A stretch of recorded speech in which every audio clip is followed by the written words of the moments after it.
कुंडली में उच्च का छाया ग्रह राहु, कैसे जातक की रातों रात बदलता है किस्मत। किस भाव में बैठकर राहु जातक को दिलाता है राजयोग। सभी ग्रहों का नीतिकारक ग्रह राहु अपनी दशा से कैसे जातक को राजनीति में दिलाता है शीर्ष पद, बता रही हैं ज्योतिषाचार्य राकेश चतुर्वेदी जी। नमस्कार, मैं हूं आपके साथ नम्रता। बहुत बहुत स्वागत है आपका। मेरे साथ जाने माने ज्योतिषाचार्य राकेश चतुर्वेदी जी मौजूद हैं। सर, स्वागत है आपका। नमस्कार। धन्यवाद दर्शकों। अगर आप राजनीति में जाना चाहते हैं, अपने आप को एक बहुत अच्छे पॉलिटिशियन के तौर पर आप देखना चाहते हैं, तो राहु को मजबूत करना होगा, क्योंकि राहु अगर आपका मजबूत होगा तो आप अच्छी राजनीति कर सकते हैं, एक अच्छे पॉलिटिशियन बन सकते हैं, ऐसा कहा जाता है। लेकिन जब भी राकेश जी हम राहु केतु ये सब सुनते हैं तो एक नेगेटिविटी सी होती है, एक नकारात्मकता आती है। लोग सोचते हैं कि अब बस गलत ही होगा जी। लेकिन ये राहु का कनेक्शन राजनीति और राजयोग से कैसे जोड़ा जाता है, ये समझाइए। देखिए नम्रता जी, कोई भी ग्रह पूर्ण रूप से नकारात्मक नहीं है और ना पूर्ण रूप से शुभ फलदायी है। पहली चीज़ तो दर्शकों को ये समझ लेना चाहिए और डरने से, क्योंकि ज्योतिष में कहीं ना कहीं अब ज़्यादातर व्यापार हो चुका है, तो डराने का एक माध्यम है कि राहु, शनि और केतु ही 3 ग्रहों से डराया जाता है। आप सब बहुत बेहतर तरीके से, लेकिन जरूरी नहीं है कि हमेशा राहु आपको नुकसान दे। पहली चीज़ ये कि राहु किस चीज़ का कारक है। राहु बल का कारक है, राहु कॉन्फिडेंस देता है, कहीं ना कहीं आत्मविश्वास का कारक है। अब राजनीति में आत्मविश्वास कितना जरूरी है ये हम तो कुंडली से बता ही रहे हैं, साथ ही साथ आप खुद जानते हैं कि अगर आप में आत्मविश्वास की कमी है तो आप कहीं भी टिक नहीं सकते हैं।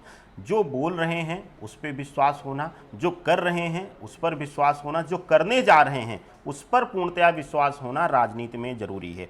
राहु भी उनमें से एक। राहु के बारे में कहा जाता है कि राहु अगर कहीं भी उच्च का होकर बैठा हुआ है और शुभ स्थान पर बैठा हुआ है, शुभ स्थान में कौन सा, लग्न में आ गया, पंचम में आ गया, नवम में आ गया और दशम भाव में आ गया, यह 4 घरों में अगर बैठा हुआ है और उच्च का होकर बैठा हुआ है नम्रता जी, तो वह कहीं ना कहीं आपके अंदर इतनी तेजी दे देगा, इतना बल दे देगा, चाहे वो मानसिक बल हो चाहे वह शारीरिक बल हो।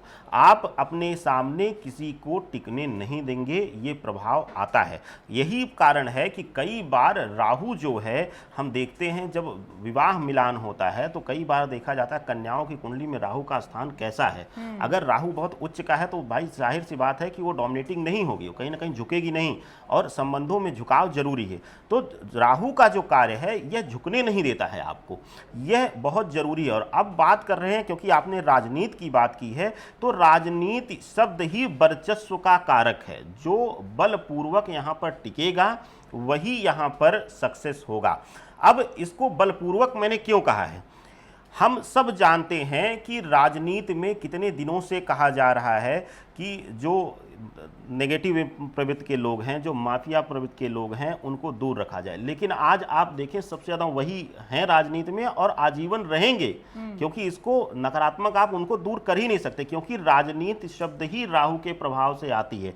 कोई भी मुश्किल से 100 में से कोई एक राजनेता आप पाएंगे कि जो पोलाइट हो, जो शालीन हो, जो आपके सुनकर आपकी करने वाला हो, नहीं तो बाकी सब वर्चस्व की लड़ाई लड़ने वाले हैं। जो उनको अच्छा लगता है, जो उनको देखे, यही कार्य राहु करता है। राहु का काम है बल देना।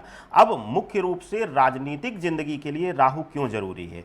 अगर आप राजनीति में उतरना चाहते हैं तो आपके लिए शनि बुध के साथ साथ राहु का मजबूत होना, राहु का बल देना बहुत जरूरी है। अब राहु राजनीतिक जिंदगी में कैसे बल देती है, 3rd हाउस में अगर राहु है तो आप बहुत इजीली अपने शक्ति प्रभाव से लोगों को डोमिनेट करने में कामयाब हो जाएंगे, लोगों को अपने सामने झुकाने में कामयाब हो जाएंगे, अपने प्रभाव में लेने में कामयाब। लोग आपसे प्रभावित हो जाएंगे, आपकी शक्ति से प्रभावित हो जाएंगे। अब यहाँ पर इसको एक एग्जाम्पल के रूप में लें अगर नम्रता जी, कि अगर 3rd हाउस में राहु है और आपका राहु कमजोर है, तो आपके लिए क्या होगा कि आप अगर कहीं खड़ी रहेंगी, 10 गाड़ियां लेकर जाती हैं, तो आपको बस कोई पूछेगा कि कौन आया है, लेकिन अगर आपका राहु मजबूत है और आप पैदल भी जा रही हैं, वॉक करते हुए भी जा रहे हैं, तो वहाँ लोग पूछने पर मजबूर हो जाते हैं कि इस तरीके का, इस प्रभाव का व्यक्ति कौन है। कहीं ना कहीं व्यक्तित्व में एक वर्चस्व लाता है राहु। थर्ड हाउस का राहु अपने आसपास के लोगों को प्रभावित करने का कार्य करता है नम्रता जी। इसके साथ साथ अगर आप राजनीति में उतरना चाह रहे हैं, ये मैं इसलिए बता रहा हूं कि आप इजीली देख सकते हैं। आप कहीं भी अपना समय डिटेल डालकर ना जाएं किसी ज्योतिषी के पास, ना जाएं किसी के पास, तो आप अपनी कुंडली चार्ट खोल लीजिए और लग्न कुंडली में ये देख लीजिए। थर्ड हाउस में अगर हैं तो आप एकदम अपने नाम से चले जाइए। जहां भी रहेंगे आप, चाहे निचले स्तर की राजनीति में भी रहेंगे, वहां आप वर्चस्व में रहेंगे।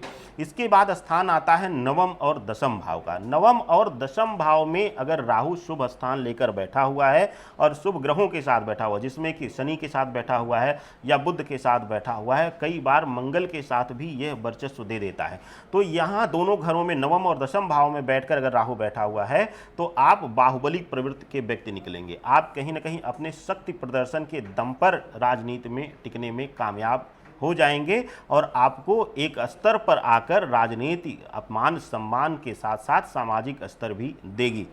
अब आता है सबसे महत्वपूर्ण स्थान, जो है द्वादश भाव, 12वां घर जो है कुंडली का। वहां अगर राहु शुभ स्थान लेकर बैठा हुआ है, शुभ के घर में बैठा हुआ है, तो आपके लिए कैबिनेट स्तर का स्थान खाली रखेंगे, आप अपने लिए बना लेंगे। आप किसी न किसी को हटाकर भी आप उस स्थान पर बैठ जाएंगे। और हमने देखा भी है कई लोगों के बारे में, अगर आप सब अध्ययन करेंगे तो कभी उनकी भी कुंडलियां खोल दिया जाएगा।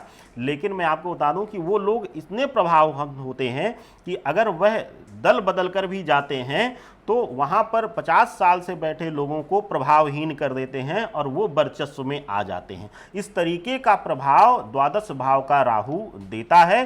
तो राहु जो है वो राजनीतिक जिंदगी के लिए बहुत ही महत्वपूर्ण ग्रह का स्थान रखता है। आप अपने मन से निकाल दीजिए कि राहु सिर्फ और सिर्फ नकारात्मक ग्रह है या नकारात्मक प्रभाव ही देता है। यह शुभ फल भी आपके लिए देता है नम्रता जी।